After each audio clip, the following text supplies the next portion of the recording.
Complaint करता येईल. नागरिकांच्या दृष्टिकोनातून सर्वात महत्त्वाची गोष्ट आहे की हा अवेलेबल आपल्या मोबाईलवरती आहे. नागरिकांनी आपल्या मोबाईलवरती complaints.mahafda.in हे लॉग इन करायचं. त्याचं मी थोडक्यात आपल्याला आता डेमॉन्स्ट्रेशन दाखवतो. आपण मोबाईलच्या बाबतीत हा मोबाईल फ्रेंडली आहे आणि हा पोर्टल पूर्णपणे नागरिकांनी मोबाईलवरती वापरू शकतात. आपण जर आपल्या मोबाईलवरती गेला ब्राउझर लॉग इन केलं तर त्याच्यामध्ये complaints.mahafda.in याच्यावरती जा. ते गेल्यानंतर आपल्याला समोर हे पोर्टल दिसेल. आपण आता स्क्रीनवरती बघताय. याच्यामध्ये तिन्ही भाषा अवेलेबल आहेत. आपण जर क्लिक केलं मराठी, हिंदी, इंग्लिश या तिन्ही भाषा अवेलेबल आहेत. आणि हे करताना आपण समजा मराठी भाषा यूज केली, तक्रार नोंदवा असं जर बघितलं तर तक्रार नोंदवल्यानंतर आपल्याला मोबाईल क्रमांक विचारला जातो. हा मोबाईल नंबर आपण टाईप केला तर तो OTP पाठवतो. आपण एक वेळेस नंबर टाकला आणि OTP पाठवा म्हटलं की आपल्याला OTP आपल्या मोबाईलवरती येईल. OTP आला आपल्या मोबाईलवर. OTP आल्यानंतर आपण तो OTP त्याच्यामध्ये टाकायचा, अपडेट करायचा किंवा एंट्री करायची.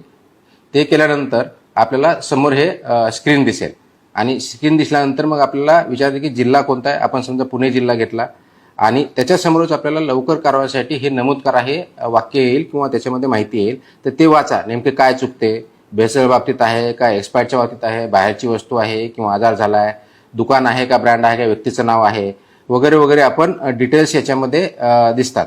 आता हे डिटेल्स दिल्यानंतर मग आपली तक्रार पूर्णपणे तुमची तक्रार लिहा याच्यामध्ये येतं. आपण ते लिहू शकतो किंवा आपण बोलू शकतो. दोन्ही ऑप्शन इथं आपल्याला अवेलेबल आहे. ती एक वेळेस लिहिली किंवा बोललं की त्याच्यावरती आपल्याला क्लिक करायचं, सबमिट करायचं.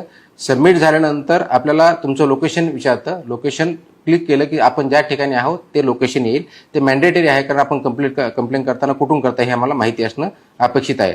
त्याच्या खाली फोटो किंवा बिल जोडा असं सांगितलेलं आहे. आपल्या कंप्लेंट करताना कंप्लेंटची डिटेल्स असणं अपेक्षित आहे. समजा एखाद्या दुकानामधून तुम्ही काहीतरी खाल्लं आणि त्याचा काहीतरी त्रास झाला, तिथं अनहायजेनिक आहे हॉटेलमध्ये काढल्यानंतर, त्याची रिसीट असणं अपेक्षित आहे. जे दॅट आम्हाला डिटेल्समध्ये कारवाई करणं सोपं जाईल.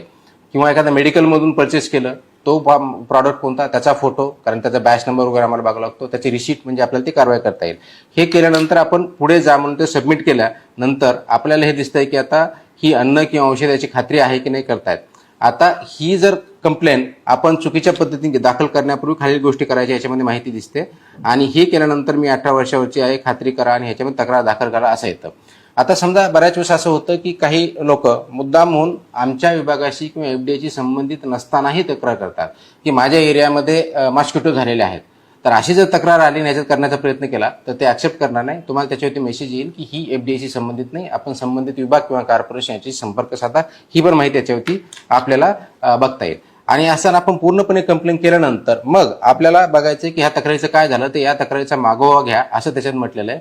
आणि मग त्याच्यामध्ये आपल्याला त्याचे डिटेल्स देतील. आपण दाखल कधी केलेली आहे, दाखल केल्यानंतर त्याचे काय सध्याचं स्टेटस काय हे आपण ट्रॅक करू शकता. आणि अशा दृष्टीनं आपल्याला ही कंप्लेंट आपल्या अधिकाऱ्यापण देता येते. आणि ती कंप्लेंट ज्या मोमेंटला दाखल होती त्या मोमेंटला मला पण दिसते, माझ्या जॉईंट कमिशनरला पण दिसते आणि त्याच्यावरती आपण काम करायला सुरुवात होतो. जसंच आपल्याला कंप्लेंटचं रिझोल्युशन येईल ते रेझोल्युशन आपल्यापर्यंत आपण कंप्लेंटचं ट्रॅकिंग केलं तर त्याच्यामध्ये आपल्याला दिसतं.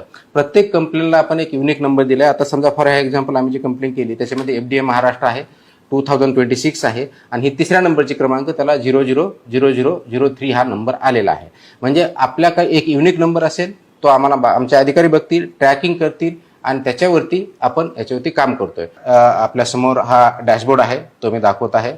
आपण एक वेळेस complaint.mahafda.in याच्यावरती केलं. आता माझा हा ऑफिसरचा किंवा कमिशनरचा डॅशबोर्ड असल्यामुळे मला सर्व महाराष्ट्रामध्ये काय चाललंय कंप्लेंटच्या बाबतीत ते आपण बघू शकतो. हे डॅशबोर्ड असल्यानंतर आपल्याला आता दिसतंय की समोर मला किती कंप्लेंट आलेल्या आहेत आतापर्यंत, कारण हा आपण काल संध्याकाळीच लॉन्च केलेला आहे. तर 2 तक्रारी प्राप्त दिसतात. या तक्रारी बघितल्यानंतर माझ्या लक्षात येतं याचं हे AIच्या आधारे सिस्टमनी याच्यामध्ये विश्लेषण केलेलं आहे किंवा अनालिसिस केलेलं आहे. आणि याच्यानुसार आपण ह्या 2 ज्या कंप्लेंट दिसत आहेत त्या प्रलंबित आहेत. म्हणजे त्याचा अजूनही त्याच्यावरती कारवाई झालेली नाही आहे. ही प्रलंबितमध्ये मी क्लिक केल्यानंतर आपण त्याच्यामध्ये AIच्या माध्यमातून जो काय आपल्याकडे आतापर्यंतचा डेटा अवेलेबल आहे त्याच्या माध्यमातून अनालिसिस केलं की तक्रारीचं स्वरूप काय, म्हणजे काळानुसार तक्रारी आहे, तीव्रता म्हणजे त्याची इंटेन्सिटी किती आहे, जिल्ह्यानुसार आहे, प्रकारानुसार आहे, सगळं आपल्याला बघता येतं. आता तीव्रतामध्ये आपण कॅटेगरायझेशन केलेलं आहे. तीव्रतेमध्ये जर कॅटेगरायझेशन बघितलं तर अति तीव्र किंवा सर्वात जास्त महत्त्वाची जर बघितली तर फूड पॉयझनिंग असेल, त्याला सर्वात हायेस्ट प्रायोरिटी आपण दिलेली. त्यानुसार आपल्याला इमिजिएटली ती त्या अधिकाऱ्यापर्यंत जाते. अधिकाऱ्याने ताबडतोब त्याच्यावरती पुढची कारवाई करायची आहे, असं आपण कॅटेगरायझेशन केलेलं. हे अधिकाऱ्याला सुद्धा हे माहीत होतं. आता आपण त्याच्या पुढे जर गेलो, जिल्ह्यानुसार गेलं तर पुणे जिल्ह्याच्या 2 आहेत असं दिसतं आपल्याला. आणि त्याच्यामध्ये प्रकार जर बघितलं तर एक कंप्लेंट आली अस्वच्छ उत्पादन किंवा साठवण अशा प्रकारची आहे, आणि दुसरी निकृष्ट पॅकेजिंगच्या बाबतीत आहे. त्या कंप्लेंटवरती आपण जर क्लिक केलं तर मला हे दिसतं की ही जी आहे एक प्रलंबित आहे आणि त्याची आता पुढची कारवाई चालू आहे. त्याची तीव्रता आपण जी बघितलेली आहे नॉर्मल कॅटेगरी, म्हणजे अति तीव्र नाही आहे. त्याच्यामुळं त्यांना जो वेळ दिलेला अधिकार त्यानुसार ते कारवाई करत राहतील. हे मला इथं डॅशबोर्ड दिसतो. हेच आपण जर थोडक्यात पुढं डिटेलमध्ये जर गेलो तर याच्यामध्ये एक्सप्लोरर म्हणून मला दिसतं. आता एक्सप्लोररमध्ये मला जर बघितलं तर ह्या 2 कंप्लेंट ज्यावेळेस मी चेक करतो तर त्याच्यावरती मी ही कंप्लेंटवरती क्लिक केल्यानंतर त्याची कंप्लेंट काय मला डिटेल दिसतात. हे याच्यामध्ये आहे की हा कंप्लेंट जो आहे हा पुणे जिल्ह्यातला आहे, आणि त्यांनी फूड सेफ्टी आणि हायजीनच्या बाबतीत न्यूमरस इस्टॅब्लिशमेंटच्या बाबतीत आपल्याला कंप्लेंट काय हे दिलेली आहे. आणि आधी याच्यामध्ये बघितल्यानंतर आपल्याला त्याचा मोबाईल नंबर दिसतो. एआयचं मूल्यांकन इथं दिसतं. हे एआयचं मूल्यांकन आपल्याला जे दिसत आहे ते सध्या 95/100, म्हणजेच ती कंप्लेंट जेन्युन आहे का नॉन जेन्युन आहे हे एआयच्या माध्यमातून त्याची रँकिंग तयार केली जाते, जेणेकरून विनाकारण मिसलिडिंग किंवा अर्धवट माहिती असलेल्या कोणत्याही प्रकारची कंप्लेंट अधिकाऱ्यापर्यंत जाणार नाही, जेणेकरून अधिकाऱ्यांचा वेळ वायाला जाणार नाही, हे त्याच्या पाठीमागचा उद्देश आहे. त्याच्यामुळे आपण कंप्लेंट करताना त्याचे डिटेल्स देणं आवश्यक आहे.